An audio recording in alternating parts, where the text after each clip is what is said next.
What's up everyone, welcome to this video.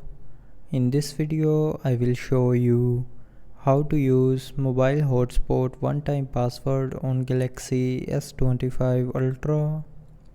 So first of all, open settings. Now in settings, tap on connections. Now in connections, scroll down and click on mobile hotspot and tethering, and then click on mobile hotspot.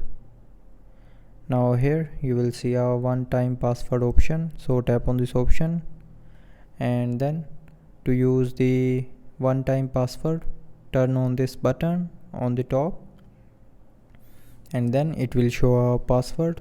So this is your one-time password. If someone connects with this password and then you turn off hotspot and turn it on again, that person have to connect again.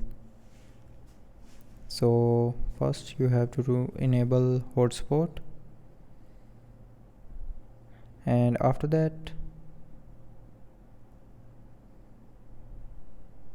tap on one-time password, and every time you turn on and off one-time password, it will be changed.